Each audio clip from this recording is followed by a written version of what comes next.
சாய் சங்கரா channel நேயர்களுக்கு என் அன்பு வணக்கங்கள். அற்புத ஸ்தலங்கள் நிகழ்ச்சியில் நம்ம இன்னைக்கு பார்க்க போகிற ஒரு அற்புதமான ஆலயம் என்ன அப்படின்னு கேட்டிங்கன்னா, ஒரு சிவபெருமானுடைய ஆலயம். இப்போ இந்த திருவிடை சூலமில் இருக்கிற இந்த சிவபெருமானுடைய பேர் பார்த்தீங்கன்னா அற்புதமான ஒரு பேருங்க. ஞானபுரீஸ்வரர் அப்படின்றது அவருடைய நாமம். அதே மாதிரி அங்க அம்பாளுக்கு பேர் என்னன்னா கோவர்தன அம்பிகை, அதாவது கோவர்தன அம்பிகை அப்படின்னு அந்த அம்பாளுக்கு ஒரு பேர் இருக்கு. இப்போ இந்த ஆலயம் உருவான அந்த இத்திஹாசம், அந்த ஹிஸ்டரி கேட்டிங்கன்னா ரொம்ப அற்புதமாக இருக்கும். இந்த சிவபெருமான் அங்க எப்படி வந்தார் அப்படின்றது நான் உங்களுக்கு சொல்றேன். இந்த ஆலயம் பார்த்தீங்கன்னா சும்மா ஒரு 10-15 வருஷத்துக்கு முன்னாடி இருக்கிற ஆலயம் கிடையாது. கிட்டத்தட்ட 1000-2000 வருடங்களாக இந்த ஆலயம் பழமை வாய்ந்த ஒரு அற்புதமான ஸ்தலம். இங்கே சிவபெருமான் எப்படி வந்தார் அப்படின்றது நான் உங்களுக்கு முதல்ல சொல்றேன். இந்த இடம், இந்த ஆலயத்துடைய அட்ரஸ் உங்களுக்கு நான் டிஸ்கிரிப்ஷன் பாக்ஸில் கொடுக்குறேன். ஏன்னா நான் சொன்னதுக்கு பிறகு கண்டிப்பாக பக்தர்கள் அனைவரும் இந்த கோவிலுக்கு போகணும் அப்படின்னு ஆசைப்படுவீங்க. நான் சொன்ன மாதிரி பல வருடங்களுக்கு முன்னாடி நடந்த ஒரு சம்பவம் என்ன அப்படின்னா, ஒரு இடையன் இருக்கார். அதாவது இடையன் அப்படின்னா மாடு மேய்க்கிறவர். அவர் என்ன பண்றார், அவருடைய பசுக்கள் எல்லாம் அப்படியே மேய விடுறார். அந்த பசுக்கள்ல ஒரு பசு மட்டும் ஏதோ கொஞ்சோண்டு பால் கறக்கிற மாதிரி அவருக்கு ஒரு எண்ணம். என்னடா நம்ம பசு கொஞ்சோண்டு பால் கறக்கிறதே, மித்த பசுக்கள் எல்லாம் நிறைய பால் கறந்துட்டு வருதே, ஏன் இந்த பசு மட்டும் கொஞ்சோண்டு பால் கறக்கிறது அப்படின்னு அந்த இடையன் யோசிக்கிறார்.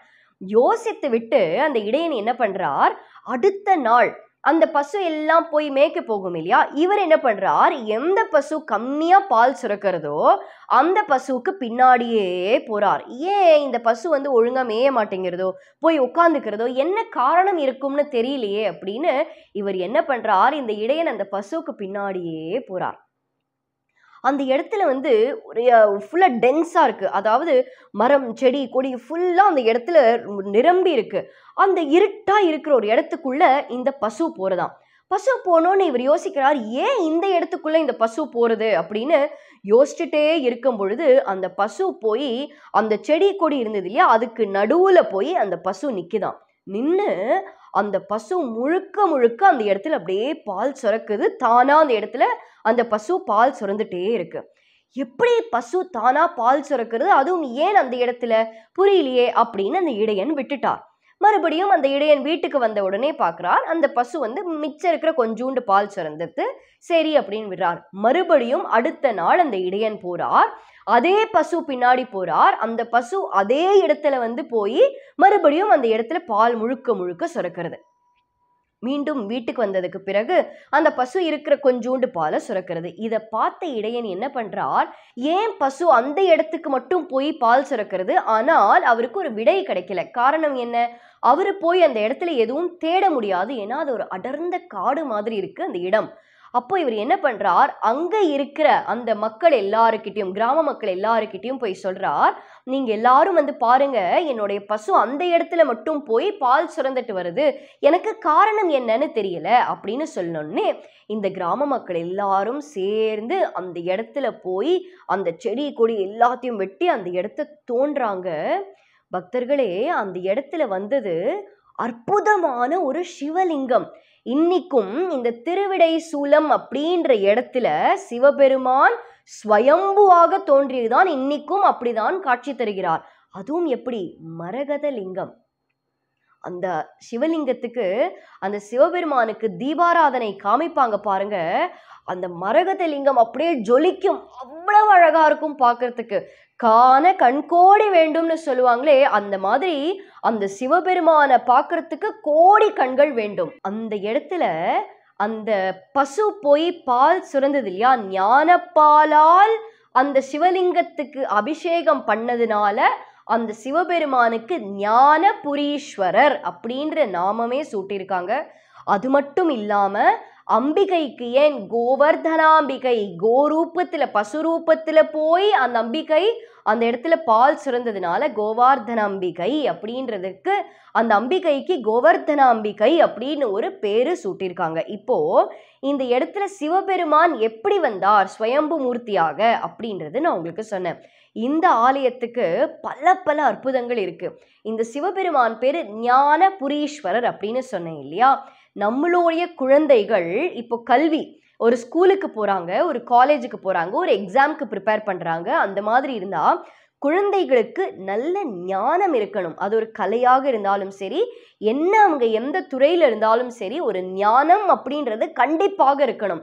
உங்களுடைய குழந்தை இந்த டல் விட்ஸ் அப்படின்னு சொல்லுவாங்க, மந்த புத்தி, படிச்சது ஞாபகம் இல்லைமா, எக்ஸாம்க்கு போய் மறக்கிறாங்க, இந்த மாதிரி இருக்கிறவங்க ஞானமும் வரணும், இந்த மந்த புத்தியா இருக்கு, கூர்மையா இருக்கணும், அவங்களுடைய புத்தி நல்ல ஞாபக சக்தி இருக்கணும், ஞானம் அதிகரிக்கணும் அப்படின்னு நினைக்கிறவங்க எல்லாரும் கண்டிப்பாக இந்த ஆலயத்துக்கு போய் சிவபெருமானை வழிபட்டால் நிச்சயமாக அந்த ஞானம் அப்படின்றதுன்னு ஒரு ஸ்டெப் கண்டிப்பாக கூடியிருக்கும்.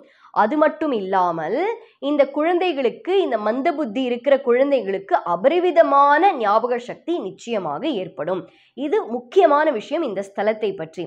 இப்போ இந்த ஸ்தலத்தோடைய மித்த வரலாறு பார்க்கலாம் அப்படின்னா ரொம்ப ரொம்ப அற்புதமான ஒரு வரலாறு. காரணம் என்ன அப்படின்னா, இந்த சிவபெருமான் இருக்கிற இடம் என்ன சொன்ன, திருவிடைசூலம் அப்படின்னு சொன்னேன். இதற்கு முன்னாடி பேர் எப்படி இருந்ததுன்னு, திரு இடைசூலம். எதற்காக இந்த இடைன்ற ஒரு பேர் வரணும்னு நம்ம யோசிப்போம் இல்லையா? அதுவும் திரு அப்படின்ற பேர் எதற்காக வரணும்? ஒன்னொன்னுத்துக்கும் ஒரு ஒரு காரணம் இருக்கும். இந்த இடத்துக்கூட ஒரு அற்புதமான ஒரு வரலாறு இருக்கு. என்னன்னா, திருஞான சம்பந்தர் எல்லாருக்குமே தெரியும் இல்லையா? அந்த குழந்தைக்கு சிவபெருமான் ஞானப்பால் ஊட்டின குழந்தைதான் அந்த திருஞான சம்பந்தர். திருஞான சம்பந்தர் என்ன பண்றார், ஒரு ஒரு சிவபெருமானுடைய ஆலயத்துக்கா போயிட்டு இருக்கார். அப்படி போக போக போக இந்த கோவில் இருக்கு, அந்த இடத்துல சிவபெருமான் இருக்காருன்னா திருஞான சம்பந்தருக்கு அப்ப தெரியல. அப்ப திருஞான சம்பந்தர் என்ன பண்றார், ஒரு ஒரு சிவபெருமானுடைய ஆலயத்துல அப்படியே போய் வழிபட்டுட்டு நடந்து வந்துட்டே இருக்கார். வரும்பொழுது ஒரு மரத்துக்கு கீழே உட்கார்ந்துருக்கார். எதனால அப்படின்னா, பசியின் காரணத்தினால் ஒரு மரத்துக்கு கீழே உட்கார்ந்துருக்கார். அப்போ ரொம்ப பசிக்குதே அப்படின்னு யோசிக்கிறார். அந்த இடத்துல ஒரு இடையன் வரார், அதாவது ஒரு மாடு மேய்க்கிறவர் வரார். வந்துட்டு சொல்றார், யாருப்பா நீ, எதற்காக இந்த மரத்துக்கு கீழே உட்கார்ந்துருக்க அப்படின்னு கேட்கிறார். நான் ஒரு ஒரு சிவபெருமானோடைய ஆலயத்துக்கு போய் வழிபட்டுட்டு வந்தேன், ரொம்ப பசிக்குது, சாப்பிட்றதுக்கு சாப்பாடு இல்லை, இந்த இடத்துலேருந்து போக முடியல, நான் அவ்வளவு சோர்வாக இருக்கு அப்படின்னு ஒன்று இந்த இடையன் தன் கையில இருக்கிற ஒரு சின்ன பானையில தயிர் வச்சிருக்காராம். அந்த தயிர் எடுத்து திருஞான சம்பந்தர் கிட்ட கொடுக்கிறார். இந்த இதை நீ சாப்பிட்டுக்கோ அப்படின்னு சொல்றார்.